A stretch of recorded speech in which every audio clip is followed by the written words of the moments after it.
Hello friends, good morning. Welcome back to my channel Shobhanish world. আজকে হচ্ছে রবিবার আর Sunday মানে তো আমার কাছে একটা সুন্দর দিন। সকাল সকাল উঠে পড়েছি, মোটামুটি 8টা মতো বাজে। এখন ওঠার পর ফ্রেশ হয়ে চা বানাচ্ছি। তো চা খাওয়া কমপ্লিট হয়ে গেছে আর আমার একটা টব ফাঁকাই ছিল, যে ব্যালকনিতে মানে জানলাগুলোতে যে টবগুলোতে গাছ লাগায় তার মধ্যে একটা টবে যে অপরাজিতা গাছ হয়েছিল সেটা ওঠানোর পর ফাঁকাই ছিল। তো এই পুদিনা পাতার গাছগুলো বরকে দিয়ে আনা করিয়েছিলাম ওরই মেশে থাকে একটা দাদার কাছ থেকে। তো সেই পুদিনা পাতার গাছগুলো এখন এই টবটার মধ্যে পুঁতে দিলাম, একটু জল দিয়ে রেখেছিলাম তাই মাটিটা একটু নরম হয়ে আছে। তো এখন এই একটা একটা করে বেশ কয়েকটাই পুঁতে রেখে দিলাম। আর এদিকে আজকে যেহেতু সানডে আর মোটামুটি 2-3টে দিনের পরেই সরস্বতী পুজো, তো ঘরটা প্রচুর নোংরা হয়েছিল। তো ভাবলাম আজকে একটু ডিপ ক্লিন করে নিই, তো সেজন্য আজকে একটু ডিপ ক্লিন করে নিচ্ছি। আর আজকে আমাদের একটা ইনভাইটেশনও রয়েছে, তো যেহেতু আজকে রান্না নেই তো ভাবলাম যে সকাল থেকে শুধু শুধু সময় নষ্ট না করে এই কাজগুলো করে নিই।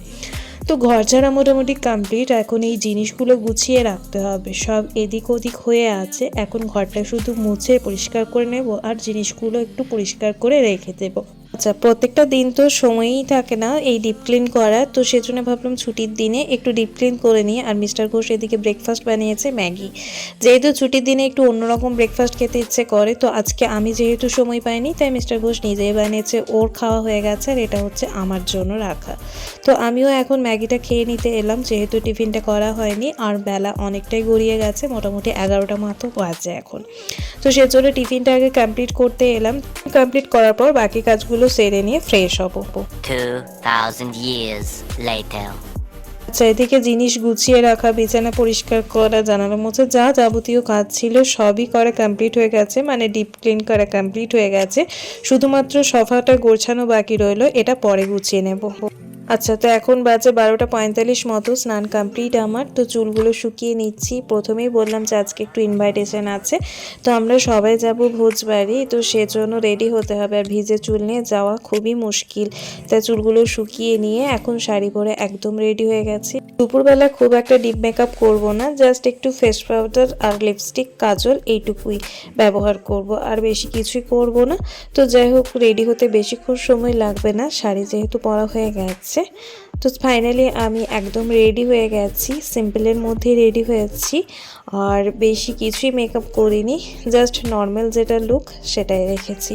তো চলুন এখন বেরোনো যাক। মোটামুটি এখন বাজে 1টা 15 মতো। তো আমরা এখন বেরোচ্ছি। আমি, মা, মিস্টার ঘোষ আর ওদিক থেকে আমার কাকি শাশুড়ি আর ননদ, আমরা এই 5জন মিলে যাচ্ছি। বাবা নেই, বাবা একটু বাইরে গেছে, তো আমরা এই কয়েকজন মিলেই যাচ্ছি। যেহেতু ভোজবাড়িটার ডিস্টেন্স বেশি নয় সেজন্য একটা টোটোয় করে নিয়েছিলাম, সবাই মিলে একসাথে যাওয়াও হবে আর টোটোতে চাপাও হবে। এমনিতে ডিস্টেন্স বেশি হলে তো আর টোটোতে যাওয়া যায় না, তো সেজন্য লোকাল যেহেতু তাই টোটো করে নিয়েছিলাম। আর যেহেতু দুপুরবেলা, যাই হোক, আমরা সামনের বাজারটা থেকে 1 প্যাকেট মিষ্টি নিয়ে নিলাম। আমরা যেখানে ভোজ খেতে যাচ্ছি সেই বাড়িটা আমাদের একটু আত্মীয় মতো হয়, তো আমরা মিষ্টি নিয়ে পৌঁছে গেছি সেই বাড়িতে, মানে যেখানে আমাদের ইনভাইটেশন রয়েছে। তো এখন বাজে বেলা 1টা 30 মতো। বুঝতেই পারছেন অনেকটা বেলা করে এসেছি, তো খাওয়া দাওয়া প্রায় শুরুই হয়ে গেছিলো। তো আমরা প্রথমেই বাড়ির ভেতরে প্রবেশ করে ডেকোরেশনটা একটু ভিডিওগ্রাফি করে নিলাম। আর তার সাথে মুখে ভাতে আমরা গিয়েছিলাম, মানে অন্নপ্রাশনে গিয়েছিলাম আমরা। তো বাচ্চাটার মুখে ভাত এখনও হয়নি, মানে সেই অনুষ্ঠানটা এখনও পুরোপুরি বাকি রয়েছে। তো যাই হোক, সেটা ভালোই হলো। আমরা ভাবতেও পারিনি যে আমরা এই অনুষ্ঠানটা দেখতে পাবো, যেহেতু বেলা গড়িয়ে গেছিলো অনেকখানি। তো যাই হোক, কপালে দেখা রয়েছে। তো এই হচ্ছে বাচ্চাটা যার অন্নপ্রাশনে আমরা সবাই এসেছি। তো ওকে এখন ওর মামা ভাত খাওয়াচ্ছে, প্রথম ভাত খাবে ও আজকে জীবনে। আচ্ছা, তো বাচ্চা ছেলে তো এমনিতেই দেখতে খুবই সুন্দর লাগে, কি কিউট লাগছে না দেখতে, তারপর আবার এরকমভাবে সেজে আছে, সত্যি সুন্দর লাগছে। তো ওর ভাত খাওয়া কমপ্লিট হয়ে গেছে আর আমরাও চলে এসেছি এখন খাবার টেবিলে। আমরা বসে পড়েছি সবাই, খাওয়া দাওয়া কমপ্লিট করে আমরাও বেরিয়ে যাব, কারণ বেলা করে এসেছি আর এখন অনেকটাই বেলা হয়ে গেছে। যাই হোক, খাওয়া কমপ্লিট হয়ে গেছে আমাদের, আবারও টোটো করে বাড়ি ফিরবো। তো টোটোতে চেপে পড়লাম বাড়ি যাওয়ার উদ্দেশ্যে। আচ্ছা, তো ফিরে গেলাম বাড়ি। এখন বাজে দুপুর 3টে মতো। জাস্ট ভোজ খেয়ে এই বাড়ি ফিরলাম, এখনও ফ্রেশ পর্যন্ত হয়নি। এখন একটু ফ্রেশ হয়ে রেস্ট করব। এখন আপাতত আর কোনো কাজ নেই। তো চলুন এখন তাহলে একটু ফ্রেশ হয়ে নিই, প্রথমে রেস্ট করব। আর এখন দেখছি আবার গরম গরম লাগছে, একটু বাইরে রোদটা বেশ ভালোই লাগছে, তার সাথে একটু গরম গরমও লাগছে। এই তো এবার গরমের দিন আসছে, বিরক্তিকর সিচুয়েশান হবে। যাই হোক, এখনকার মধ্যে এইটুকুই। much later. Good evening everyone. এখন বাজে সন্ধে 7টার মতো। চলে এসেছি রান্নাঘরে। আজকে একটু স্পাইসি করে কিছু রান্না করার ইচ্ছে রয়েছে, যেহেতু সকালবেলা ব্রেকফাস্টটা মিস্টার ঘোষ বানিয়েছে, তো ওর আবদার ছিল আজকে একটু ভালো মন্দ কিছু রান্না খাবার। তো আজকে সেজন্য একটু ভালো মন্দ রান্না করার জন্য রান্নাঘরে তাড়াতাড়ি করে আসা। আর আজকে আপনারা মানে রেসিপিটা বুঝতে পারছেন হয়তো অনেকে আমার রান্নার উপকরণগুলো দেখে। তো যাই হোক, আর ধোঁয়াশার মধ্যে রাখছি না, আমি বলেই দিই কী বানাচ্ছি। আজকে আমি বানাচ্ছি একটু আলুর দম। এখন নতুন আলু বাজারে এসেছে, আর সেই আলুগুলো খুব ভালো খেতেও, আর সিদ্ধ হচ্ছে খুব চটজলদি। তো এই নতুন আলুতে আলুর দম হবে না এরকম বাঙালি বাড়ি কিন্তু খুব কমই আছে। তো এই বছর এখনও পর্যন্ত আমি আলুর দম একদিনও রান্না করিনি, তো আজকে প্রথম বানাচ্ছি আর একটু স্পাইসি করে বানাচ্ছি। তো ভাবলাম মেনুটা একটু শেয়ার করি আপনাদের সাথে। আমি আগেও আলুর দমের রেসিপি শেয়ার করেছি, তবে সেটার থেকে এই রেসিপিটা কিন্তু একটু অন্য রকমভাবে বানাচ্ছি। তো আপনারা চাইলে কিন্তু এইভাবে আলুর দমটা বানিয়ে একবার বাড়িতে দেখতে পারেন, বড্ড সুন্দর লাগে খেতে। আচ্ছা, তো অনেক হলো কথা বলা, এখন শুরু করি রান্নাটা। রান্নার উপকরণগুলো আমি সমস্ত কিছু রেডি করে নিয়েছি। রান্নার উপকরণ যদি রেডি থাকে তাহলে রান্না করতে সময়টা অনেকটাই কম লাগে।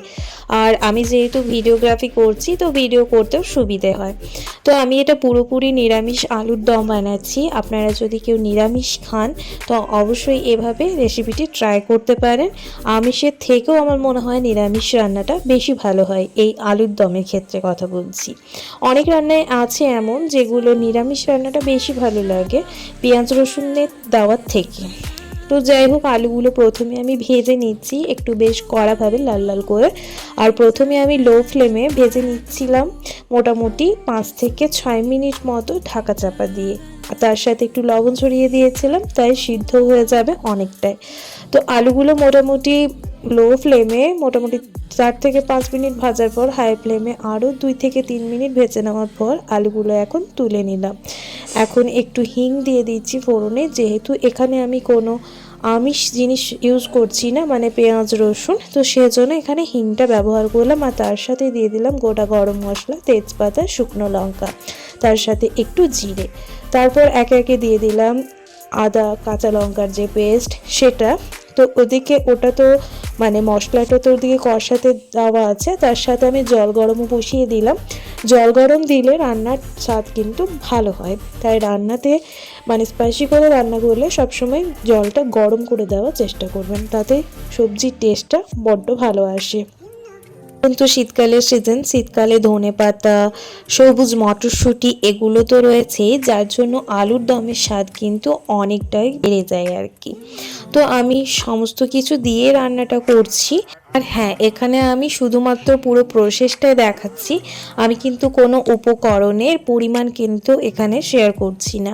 যেহেতু এখানে আমি 4 জনের জন্য বানাচ্ছি, আপনার বাড়িতে 4 জনের কম বা 4 জনের বেশি সদস্য থাকলে সেখানে আপনাকে পরিমাণটা বাড়াতে হবে। তো সেখানে যদি শুধুমাত্র আলু পরিমাণ বাড়ান তাহলে কিন্তু হবে না, আলুর সাথে সাথে মশলার পরিমাণ বা যে কোনো পেস্টের পরিমাণও বাড়াতে হবে আর কি।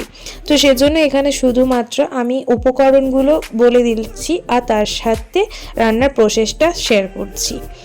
তো রান্নাটা আমি আরও একবার বলেছিলাম যে রান্নাটা কিন্তু সত্যিই একটা আর্ট। এই যে রান্নাটা করা, এর সাথে যে মশলার ব্যালেন্স, মশলার পরিমাণ, লবণের পরিমাণ এগুলো অ্যাডজাস্ট করা, মানে পরিমাণ মতো দেওয়া, এটা কিন্তু একটা খুব কঠিন কাজ। আর এই জন্যই রান্নাটা কিন্তু একটা আর্ট। এই পরিমাণগুলো যদি সঠিক হয় রান্নাতে, তবেই কিন্তু রান্নার স্বাদটা ভালো আসে। আর এই রান্নার জন্য যদি কোনো একটা পরিমাণ, সেটা মশলা হোক বা লবণ হোক বা হলুদ হোক, যে কোনো একটার পরিমাণ যদি বেশি হয়ে যায় তাহলে কিন্তু রান্নার স্বাদটা একদম ড্যামেজ করে দেয়। সেজন্য রান্নার জন্য একটা অভিজ্ঞ খুব দরকার হয়। একটু অভিজ্ঞ রাঁধুনি হলে কিন্তু রান্নাটা ভালো হয়, মানে রান্নার স্বাদ ভালো হয়। আর যদি অনভিজ্ঞ রাঁধুনি হয় তাহলে কিন্তু যতই মশলা দেন, যতই তেল দেন আর যতই যাই দেন না কেন, রান্নার স্বাদ কিন্তু একদম ভালো হয় না। রান্নাটা কিন্তু এই জন্যই একটা আর্ট। যাই হোক, আলুর দম আমার পুরোপুরি রেডি। আমি রেসিপিটি পুরোপুরি দেওয়ার চেষ্টা করলাম, মানে শেয়ার করলাম, আর তার সাথে উপকরণগুলো শেয়ার করে দিয়েছি। আপনারা এইভাবে একটু পরিমাণ মতো মশলা দিয়ে রান্না করে নিতে পারেন, অবশ্যই ভালো লাগবে আপনাদের। তো এদিকে লুচি বেলা মা শুরু করে দিয়েছে। আলুর দমের সাথে ফুলকো ফুলকো লুচি, এটাই তো বাঙালির মানে সব থেকে মুখরোচক খাবার আর কি, প্রিয় এক ধরনের খাবার এই শীতকালের সিজনে। তো হয়ে গেছে আমার ফুলকো ফুলকো লুচি, ভেজে নিচ্ছি এখন সুন্দরভাবে, আর তার সাথে আলুর দম। আহা, আজকের ডিনার পুরো জমে ক্ষীর। তো চলুন, ফুলকো ফুলকো লুচি দেখে মিস্টার ঘোষ আর লোভ সামলাতে পারলো না। ও একটা প্লেটে নিজেই লুচি সাজিয়ে, আলুর দম সাজিয়ে নিজেই পরিবেশন করতে ব্যস্ত। তো এদিকে আলুর দম নিয়ে নিয়েছে আর প্লেটটাও রেডি করে নিয়েছে। তো বললাম, তুমি যখন প্লেট রেডি করছো তখন একটু ভিডিওটাও করে দাও আমাকে। তো যাই হোক, এই হচ্ছে আমাদের আজকের ডিনারটি কেমন লাগলো অবশ্যই জানাবেন, আর কার কার ফেভারিট এই ডিনার প্লেটটি অবশ্যই জানাবেন। তো যাই হোক, চলুন আজকের মতো ভিডিওটি এইটুকুই। দেখা হচ্ছে খুব তাড়াতাড়ি নতুন একটি ভিডিওর সাথে। সবাই ভালো থাকুন, সুস্থ থাকুন, দেখা হচ্ছে খুব তাড়াতাড়ি। ধন্যবাদ, শুভরাত্রি।